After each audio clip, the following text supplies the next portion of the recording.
मेरा चैनल को सब्सक्राइब करें तो मोर प्यार से इमरसोट channel.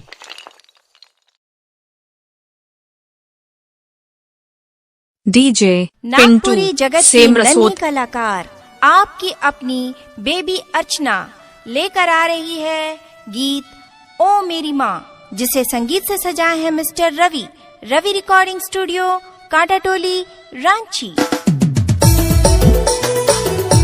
DJ Pintu Semarsot.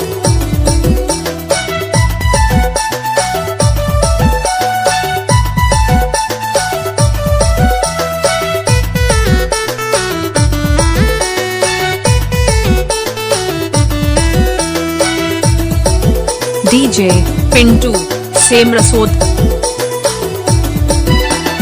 Mummy papa को नहीं भुलाऊं, बड़ा पापा को नहीं भुलाऊं।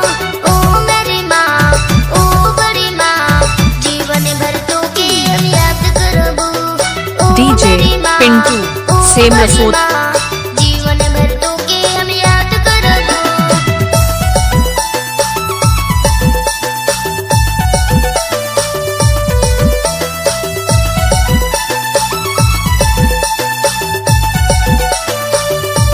डीजे पिंटू सेमरसोत।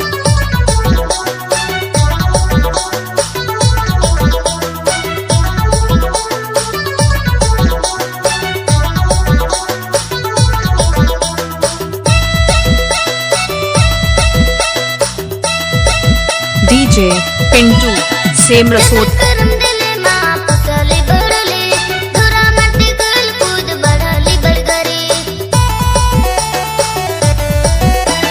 जन्म करम दिले माँ पुतली बड़ले, धुरा मट्टी गल कूद बढ़ली बड़गरे। डीजे पिंटू सेमरसोत। जीवन भर तो के हम याद करबो। ओ मेरी माँ, ओ बड़ी माँ, जीवन भर तो के हम नहीं भुलाबो।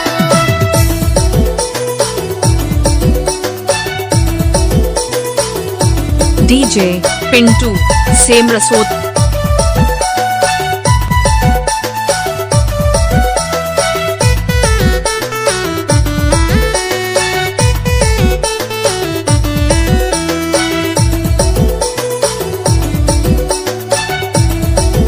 डीजे पिंटू सेमरसोत। हंसले कांदले माँ लोर बहाले, अचरा के कोना से लोर बछले।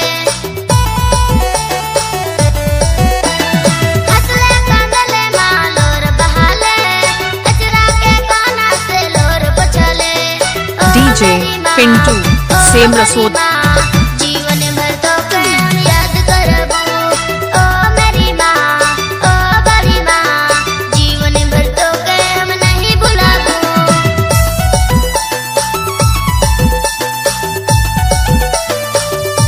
डीजे पिंटू सेमरसोत।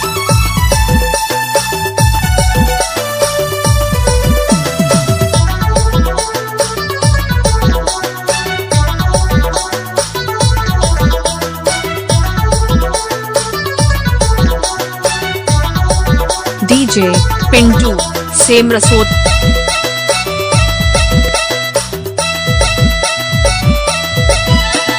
ममता की मूरत, लक्ष्मी की सूरत, गई तो किस माँ माटी की मूरत।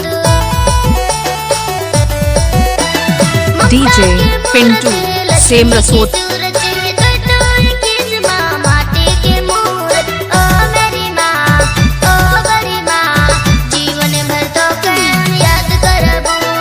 ओ मेरी माँ, ओ बड़ी माँ, जीवन भर तो के हम नहीं भुलाबो। डीजे पिंटू सेमरसोत।